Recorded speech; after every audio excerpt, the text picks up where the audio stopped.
Hey, what's up everybody? It's DJ Jer here with Shop Time, and I'm gonna show you how to save a ton of money on your Gobos. First of all, we're gonna be working with the Freedom Gobo IP. This is a battery-powered, wireless DMX, waterproof-ish Gobo projector. So it can take weather and it can take the elements. But how we're gonna save you money is by utilizing what they call cooling Gobos. Roscoe makes them, Apollo makes them. There's a lot of companies that are now making this, almost this plastic style Gobo. So let's talk about how you can improve the quality and you can improve your costs and make that better profits for you. So let's zoom in here.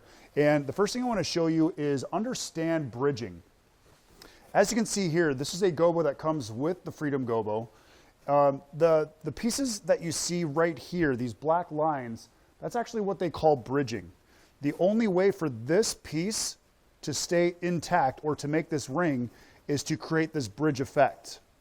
Now, if you're using Cool Ink, basically what you're doing is you're using a print or you're using almost like a glass Gobo, so there is no bridging needed because when you're using a metal Gobo like this, the metal Gobo needs the other pieces or other fragments of metal to hold the material and hold the metal pieces on the inside of the Gobo.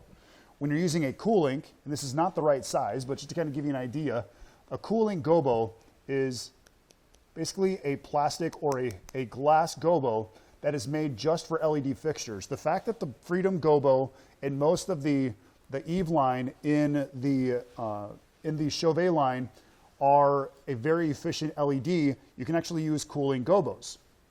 So using a Cool Ink Gobo in this style fixture in the Freedom Gobo, you can save a lot of costs because doing a full color or a glass Gobo is going to cost you anywhere from $200 to $500. You can do a Cool Ink Gobo and save yourself a lot of costs by purchasing this in a Cool Ink and having the same quality of a glass. Now, you're also improving not just your costs, but you're improving the quality because now you don't have to worry about any of the bridging effects that are happening in the Gobo. If you have any questions whatsoever regarding Cool Ink Gobos, feel free to reach out to me. I'll be happy to answer any questions for you. You can also reach out to your distributors and see if they can help you find the right Gobos that are going to work for you in the Cool Ink series. This is DJ Jer with Shop Time. Make sure you comment in the messages down below and also make sure you subscribe to the channel. Thanks for watching. We'll see you next time.